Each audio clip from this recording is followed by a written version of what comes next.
Hi everyone, it's Mel here and welcome back to Mel's Blind Life, the YouTube channel all about blindness. Today I've got a really fun special video planned for you. I'm going to talk about how I transitioned from a teenager to an adult with the help of this beautiful bungalow that I'm sitting in and my friend who is behind the camera filming.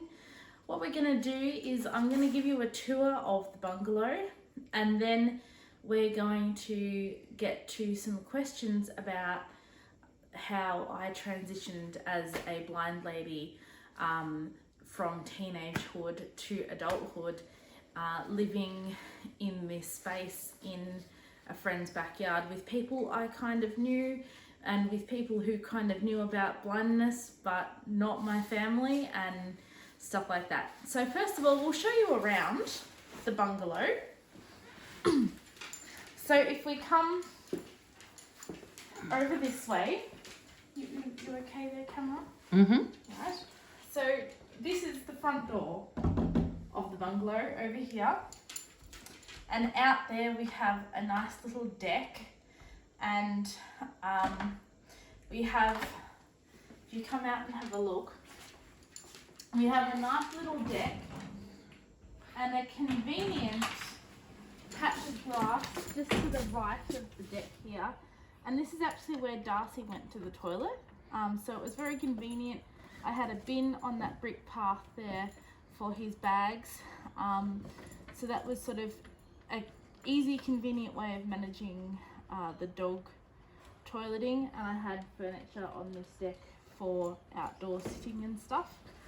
Come on, Pen. Then inside the bungalow, it's a nice compact space, but it's also very, the word I'm looking for is functional. So on your left here, we've got the kitchen. It's a small kitchen, but it's fully equipped with stove, microwave, oven, little fridge. I had my own kettle and toaster here while I was here as well. Then when I moved in, the landlord and I had a brief discussion about the merits of a dining table. I installed the dining table in that little perfect corner there for the dining table. And then if you come across here past the dining table, we have the only part that can be closed off and actually called a room, the bathroom. And if you go in there and have a look, it's actually got an accessible low floor roll-in shower.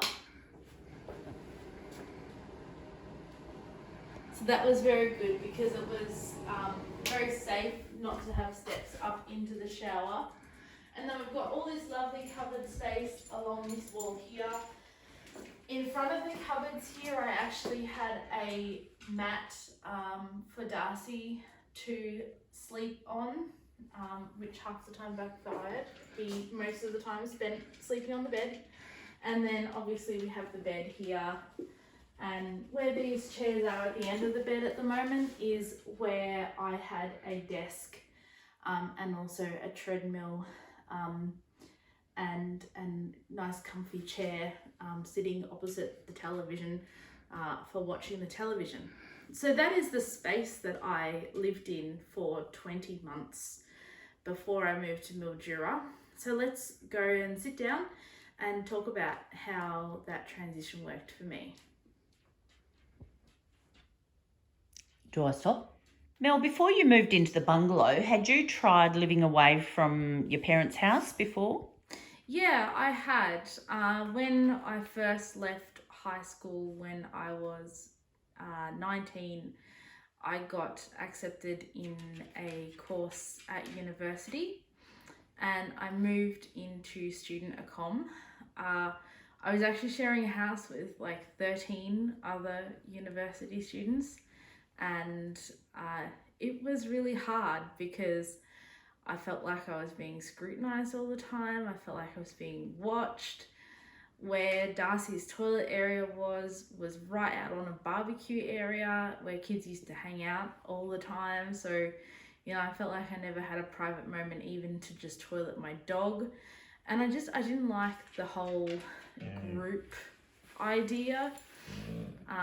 So as much as I was enjoying the university course, I actually quit before the census date and moved back home because I didn't like the accommodation circumstances. And after that experience, how long did it take you to feel ready to try again to move out of home? Well, I wanted to move out of home as much as, you know, as early as possible. But the main thing for me was I had to finish studying to some point of view because I had to be able to get a job to be able to afford rent. So I often considered moving out, and I looked at different places, you know, in Kyneton and stuff like that, and I sort of, you know, I really wanted to, but I couldn't really until I'd finished a qualification and had got a job. So what qualification did you do? So I finished my Certificate 3 in education support to become a teacher's aide, and I actually finished that and got my job working at a school for the blind around the same time that I came here to my bungalow.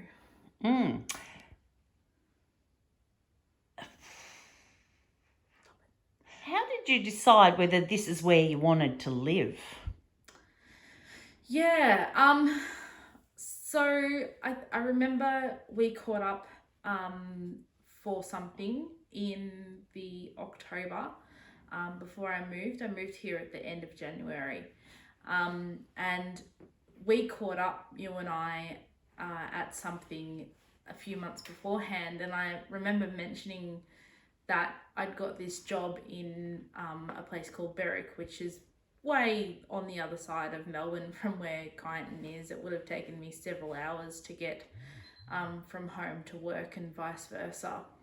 So we just had the discussion, and you were like, well, you know, the person who's living in the bungalow is moving out, and would you like to come and have a look at it? So I said, yeah, sure, not a problem.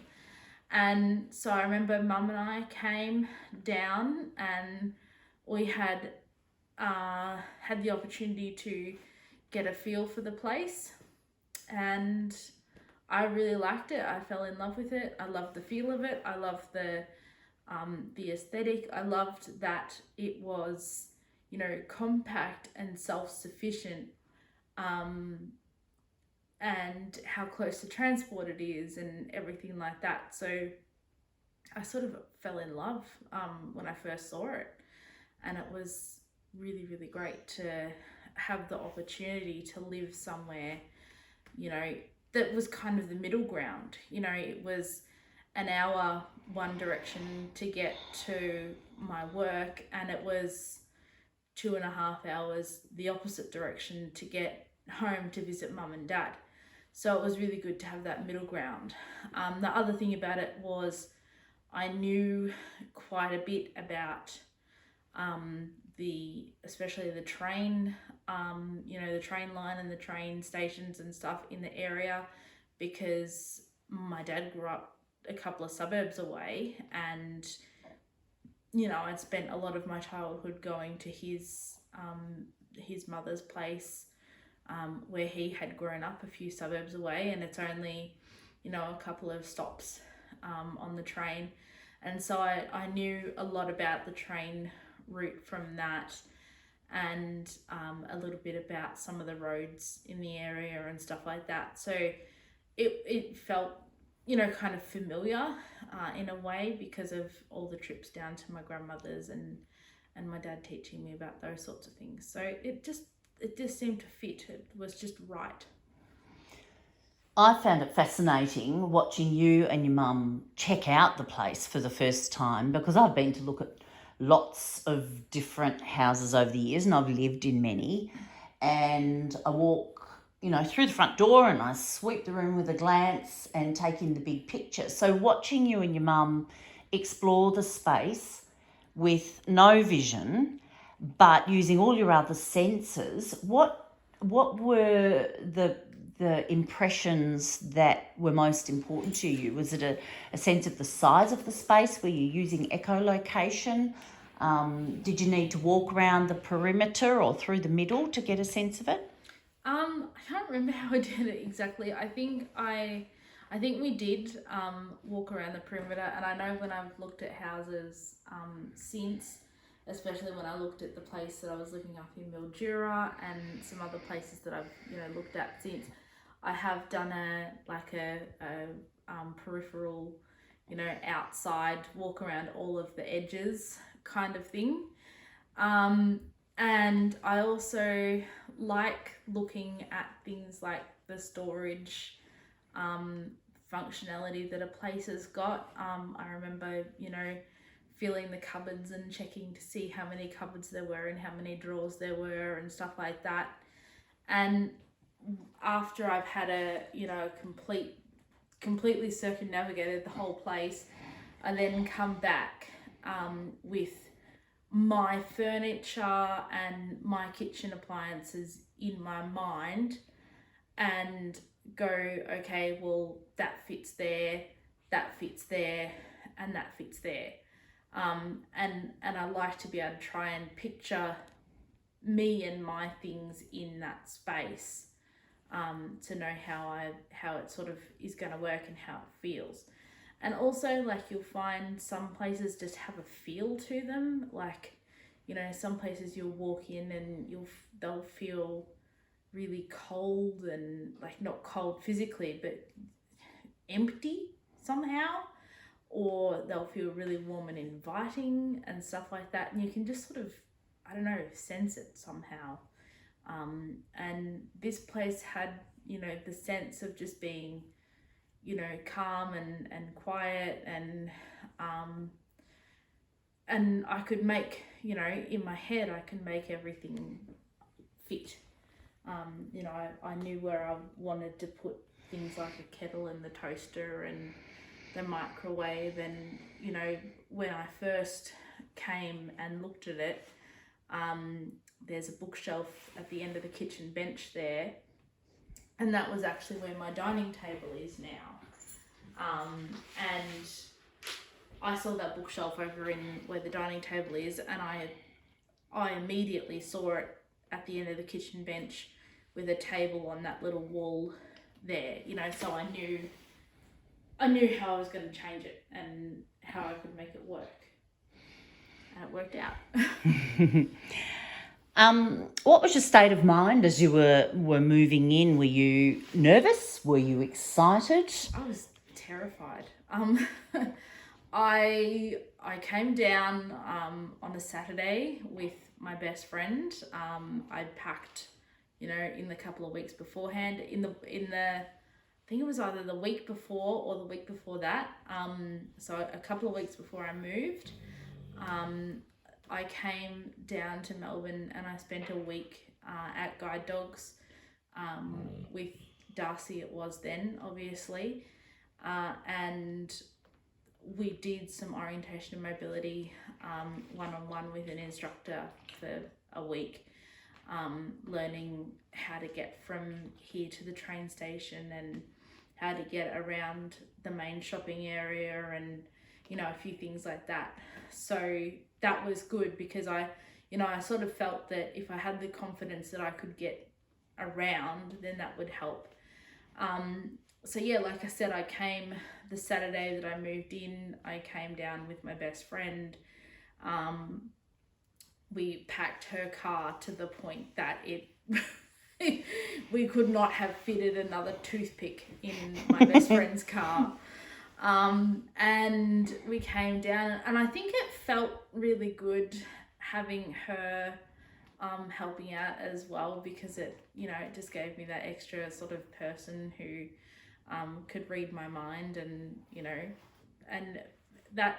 But I mean, I think I was super duper excited to have my own space.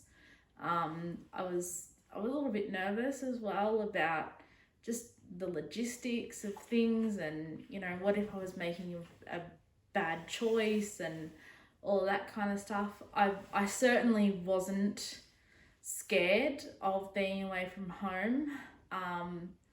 And as horrible as it sounds, I certainly wasn't scared of not having my mum and dad around. So, I was excited about that. I was excited about being able to, have my own space, and that. And yeah, it just felt right, You felt ready. Yeah. Tell me how you juggled food while you lived here. Food. Did you go out to eat? Did you order in? Did you go out to the supermarket? Did you shop online? How did you manage to feed yourself? So a lot of my sort of essential stuff, milk, bread, blah, blah, blah, I did Woolworths online shop, which I had, online shop. I got delivered every fortnight or every week or whatever. For a little while when I first came here, I was actually going up to Kyneton with one of those big zip up freezer bag things, that have the insulated bag inside. And I was actually going to our local fruit shop and our local butcher in Kyneton with this, cooler bag, and getting my own fruit and veg and meat from Kyneton, and making sure I had tons of, frozen freezer bricks and stuff, and bringing them down here. Was that about trying to connect the old world and the new? Was it about having some familiar places to go in the middle of all this novelty? I think the thing for me was I just wanted, really good fresh veg that I knew I could rely on was fresh, and I wanted really good country meat, and that sort of thing. I'm very funny about food. Like, I know what I like and I know what I don't like, and I am a creature of habit, so I will get fruit from my fruit shop and meat from my butcher, even if I have to bring it 3 hours home, because that's just what I do. So I did that. How long did it take you to adjust to shopping locally? I don't know if I ever really did. I think it was probably about 6 or 9 months before we had our first venture to the big meat butcher's place. That was fun.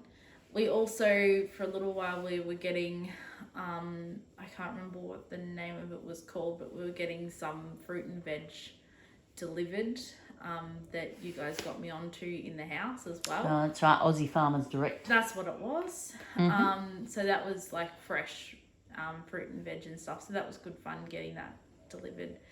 And then I also did get quite a bit of takeaway delivered as well. And I also got, like frozen dinners and stuff like that. So yeah, it was a bit all over the place. When you arrived here, you had a bit of a cloud over your head, and when you left here, you were ready to move a long way away and live completely independently. What happened to you during that 20 months? What role did the bungalow play in making that difference in readiness to move further afield? Gosh, I think the first thing was it gave me space to figure out who I was and what I was, and what I wanted and everything like that. It gave me time to work on my goals and aspirations and stuff like that without anyone else around. And I think the other thing too was, I learnt I learnt from mistakes like buying a whole heap of fresh fruit and veg and not eating it and having to throw it all away. I learnt that having a cleaner was easier for me because I do, a spot clean and get in a cleaning mood once every couple of weeks, but the place really needs to be cleaned more often than once every blue moon when I get in the mood. And that sort of thing. I think the other thing about it too was I could just make things up as I went along. I felt like I was able to make up my own routine and things, and that was really, really good, being able to decide how I wanted to manage myself as well without having to consider my parents. As a sighted person, the things that I found interesting getting used to were blinds up, blinds down, how many trips out per week. I'm a raging extrovert, so I'm out multiple times a day. And you seemed to love being holed up in this place. In this nice soft bed.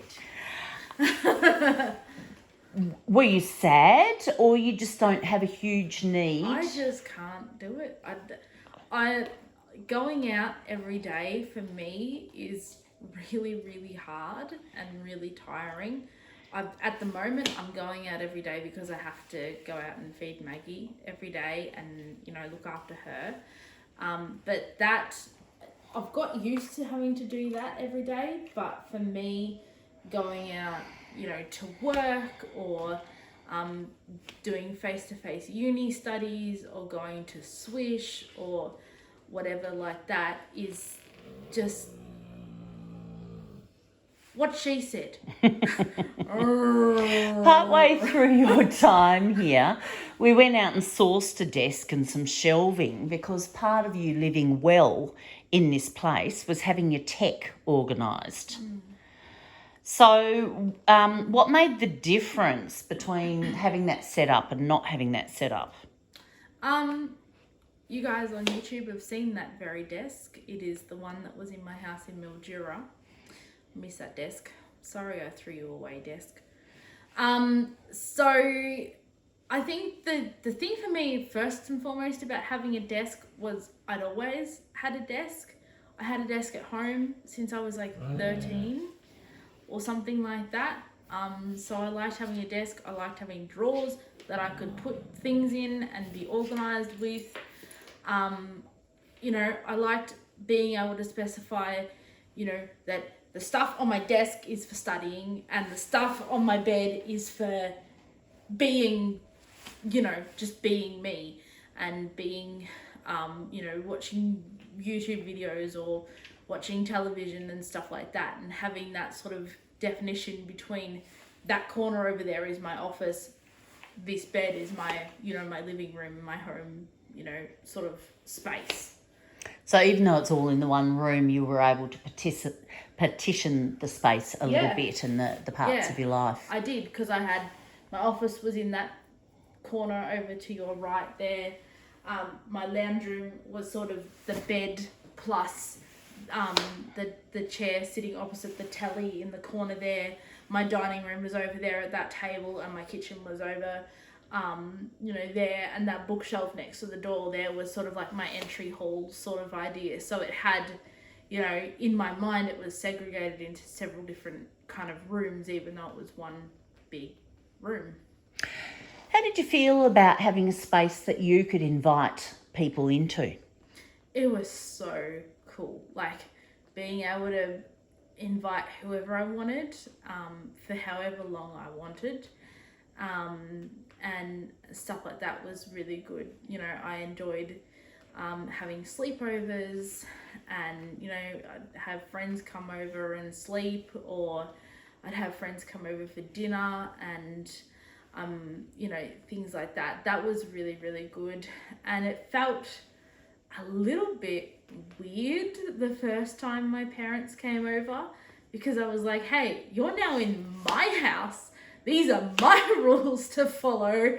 And it was sort of like an opposite sort of thing. It was so weird, but yeah, it was fun being able to have people over who I wanted and on, you know, on my terms sort of thing.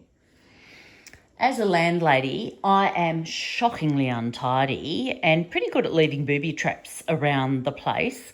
I remember getting 6 cubic metres of mulch delivered in the driveway, and your only options to get to your little bungalow in the backyard were either to come through our house or go with Darcy straight over the top of the pile until I dug my way through it. How did you cope with having such a chaotic outdoor space? Oh, it was fun. It certainly kept my O&M skills challenged. I think that the one thing that I learned, you know, from an O&M point of view that I really took away from here and still use to this day is there's no shame in wanting to use your cane around a house or a backyard. You know, growing up, I felt like it was, you shouldn't need to use your cane around your own backyard or your own home or whatever. And like as soon as you were on your land, your cane or guide dog had to be, you know, thrown away and the harness had to be taken off and that was it. But, you know, I sort of, how do I put this? I learned to be more free and explore things more with my cane while I was here than I probably would have. And, you know, since then, I've done that a lot more. Like, you know, even when I was living in Mildura, I used to sometimes, you know, take the rubbish bins out and, you know, sometimes I didn't feel like battling my way up the driveway using echolocation, and I just picked up a cane and used a cane. So, you know, having those booby traps around and needing to use my cane was kind of really good for that for me. There's nothing like a few bits of twisted hose, some rose bushes, Right. knee-high grass to, impress upon you the value of having something that extends your range of preview out the front. Right. And remember, and having a concrete path out front of your door torn up as well, because we did actually redo all those bricks out front here, and for a little while It was a that construction path was site. a construction site. That's right. And you did a good job of joining in the construction and the removal of things to the we had trailer. great And fun. we did have great fun. So as the landlady, it was really important to me to have some boundaries, and my rule was to not step into your bungalow unless you invited me. Because even though I had the keys and it was in my backyard, it was very important to me that this be your protected space. You got to come into our house and use the washing machine in the back, but there was a definition in our house between the living spaces and the bedrooms, and you were very welcome to come in and Yahoo and see who was home or not. But more often than not, we'd just meet under the clothesline, you know, by chance, and occasionally go out together. And at that point, it was important for us to clarify what roles we were having when we were going out.